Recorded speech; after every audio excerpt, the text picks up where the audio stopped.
கடைசி செய்தியாக இத்தனை நாள் இவங்க வந்து ஒரு கட்டுக்கதையை சொல்லிக்கிட்டு இருந்தாங்க. என்னென்னா ஆரியர்கள் இவங்கெல்லாம் வெளிநாட்டிலேருந்து வந்தாங்க அப்படின்னு. அதில் இன்னும் சொல்லப்போனால் இந்த ஸ்வஸ்திக் அதோடைய இதெல்லாம் வச்சுக்கிட்டு பல பேர் வந்து யூரோப்லேருந்து இவங்களுடைய இது இருக்குது, தொடர்பு இருக்கிறது அப்படின்லாம் ஒரு கதையை சொல்லிகிட்டு இருந்தாங்க.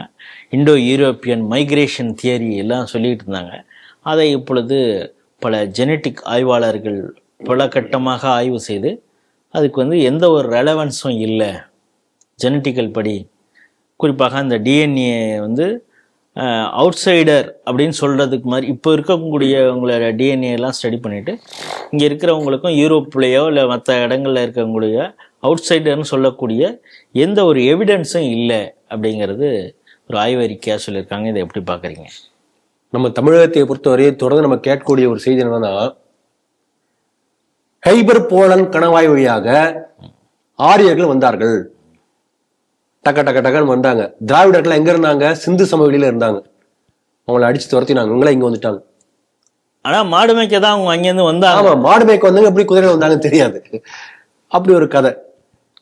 அப்ப யாரோ ஒரு ஆரியர் என்கின்ற இல்லாத ஒருத்தரை பற்றி ஒரு ரேஸை பத்தி சொல்லி அந்த ரேஸ்ல வந்த பிராமணர்கள் எல்லாம் என்று சொல்லி அவங்களை எதிராக துவேஷத்தை எழுப்பி, அதாவது மக்களை போலரைஸ் பண்றதுக்காக ஒரு எதிரி, ஒரு இமேஜினரி எனிமி தேவைப்பட்டது.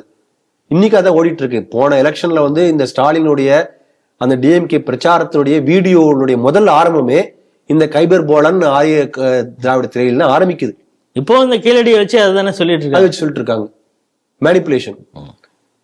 இப்ப இவங்க என்னன்னா, வெள்ளக்காரன் தான் இந்த தியரியை முதல் சொல்றான். அவன் என்ன சொல்றான்னா, நாங்க வந்து இப்ப வந்திருக்கோம், எங்களுக்கு முன்னாடி திராவிடர்கள் இங்க இல்ல, அவங்கள ஆப்பிரிக்கால இருந்து வந்தவங்க திராவிடர்கள் இருந்தாங்க, ஆப்பிரிக்கால இருந்து வந்தாங்க, அவங்கள விரட்டிட்டு ஆரியன் வந்தான்.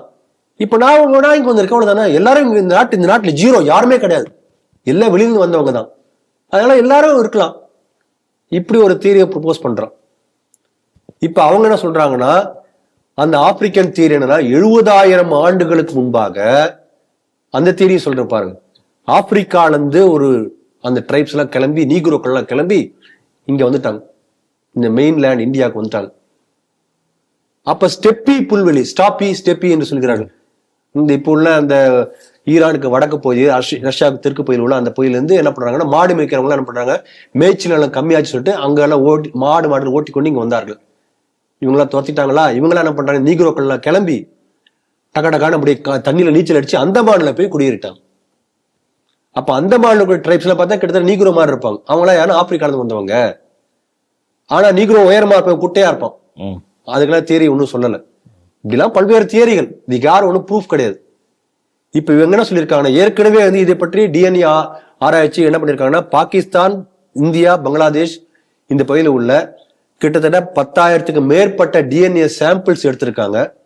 அந்த டிஎன்ஏ சாம்பிள்ஸ் எல்லாம் கிட்டத்தட்ட எது ஒன்று போகக்கூடிய இருக்கு இல்லையா, ஒற்றுமை இருக்கு இல்லையா, அதை ஒரு தனி ரிப்போர்ட்டா வச்சாங்க. இப்ப அதே போல யூரோப்ல இருக்கக்கூடிய ஜெர்மனி, பிரான்ஸ், இவங்க சொல்லக்கூடிய மற்ற யூரோப்ல உள்ள மற்ற டிஎன்ஏ சாம்பிள்ஸ் அதை எடுத்து ரெண்டையும் வச்சு மேத்தமெட்டிக்கலா வந்து ப்ரூவ் பண்ணி பார்த்தாங்க. அப்ப ரெண்டுக்குமே எந்த சம்பந்தமும் இல்லை. ஆனா ஜீனட்டிக்கலி ரெண்டு ஒண்ணுக்கு ஒண்ணு சம்பந்தம் இல்லாதது. ஜீனட்டிக் ஒரு சயின்ஸ். நீங்க எப்படி பார்க்கணும்னா, இப்ப பாருங்க, என்டி திவாரின்னு ஒருத்தர் இருந்தார். ஆமா, சீஃப் மினிஸ்டர் இருந்தாலே யூபியில. ஒருத்தர் வந்து திடீர்னு அவர் பையன்ட்டான். ஆமா, அவரு 84 வயசுலயே கிளிகிளிப்பா இருந்தார். ஆமா, அவன் பையன்ட்டான். அப்புறம் டிஎன்ஏ டெஸ்ட் எடுறானா, உண்மையிலே பையன்தான். அப்புறம் வேற வழி இல்லாம எல்லாம் சொத்து எல்லாம் பங்கெல்லாம் கொடுத்தாரு அவர். இது பேப்பர்ல வந்து செய்தி இது. அப்ப சயின்ஸ் கேனாட் லை. நீ ஒரு கற்பனையா ஒரு கோட்பாடு சொல்ல மொழிய, டிஎன்ஏங்கிறது ஒரு சயின்ஸ். இப்ப என்ன பண்ணிருக்காங்கன்னா, இதெல்லாம் வந்து கம்ப்யூட்டர்ல ஃபீட் பண்ணி இந்த ஸ்ட்ரக்சர்ஸ் முழுக்க வந்து எப்படி இருக்குன்னு பாக்குறாங்க. இப்ப பண்ணாது. இது என்ன சொல்லியிருக்காங்கன்னா, ஏடிஎன்ஏ, அந்த ஏங்கிறது என்ன, ஆன்செஸ்ட்ரி. ஒரு டிஎன்ஏ உடைய முன்னாள் ஒரு 10,000 வருஷம் முன்னாடி எப்படி இருப்பாங்க, அது எப்படியே மாறும். அந்த இதை வந்து இது பண்றாங்க, சிமுலேட் பண்ணி கம்ப்யூட்டர் என்விரான்மெண்ட்ல போட்டு பாக்குறாங்க. அப்படி பார்க்கும்போது ஆன்செஸ்ட்ரி டிஎன்ஏங்கிறது ஏடிஎன்ஏ. அந்த ஏடிஎன்ஏ இங்கு உள்ள இந்தியாவில் உள்ள டிஎன்ஏ சாம்பிளும் அங்க யூரோப்ல உள்ள அந்த டிஎன்ஏ சாம்பிள் ஏடிஎன்ஏவே இருக்க வாய்ப்பே இல்லை அப்படிங்கறத இப்ப சயின்டிபிக்கலி இட் இஸ் ப்ரூவ்ட். அப்புறம் என்ன சொல்றாங்கன்னா, அதுல இன்னொரு விஷயம் என்ன சொல்றாங்கன்னா, 70,000 ஆண்டுகளுக்கு முன்பாக it is called ice age. இது வந்து ஜியாகிரபி, இதுவும் சயின்ஸ் தான் வரும். ஐஸ் ஏஜ்னு சொல்லிருக்காரு. அதாவது பூமி வந்து அப்ப ரொம்ப குளிர்ச்சியா இருந்தது. அப்ப உலகத்துல மனிதன் வாழ தகுதியான நிலமாக இந்தியா மட்டும்தான் இருந்தது. இந்தியா, இப்ப உள்ள கம்போடியா, பங்களாதேஷ் இந்த பகுதியா இருந்தது. இப்ப உள்ள இந்தியன் சப்கான்டினென்ட் இந்த ரீஜன் தான். அப்ப அந்த முழுக்க ஐஸா இருந்தது. இப்ப நீங்க சொல்லக்கூடிய அந்த யூரோப் பகுதி முழுக்க, இந்த ஈரானுக்கு வடப்பகுதி முழுக்க ஐஸா இருந்தது. இப்ப அங்க மக்கள் இருக்கிறார்கள் என்று சொன்னால் கிட்டத்தட்ட ஒரு 20,000 இயர்ஸ் பேக் இங்கிருந்தா மக்கள் அங்க போயிருக்க முடியும். ரிவர்ஸ் தான் நடந்திருக்கணும். நீ அப்படி சொல்ல நடந்திருக்க வாய்ப்பில்லை. இது அவர் சொல்லியிருக்காரு. இந்த தியரி வந்து ஒரு ஃபாரினர் சொல்லியிருக்காரு.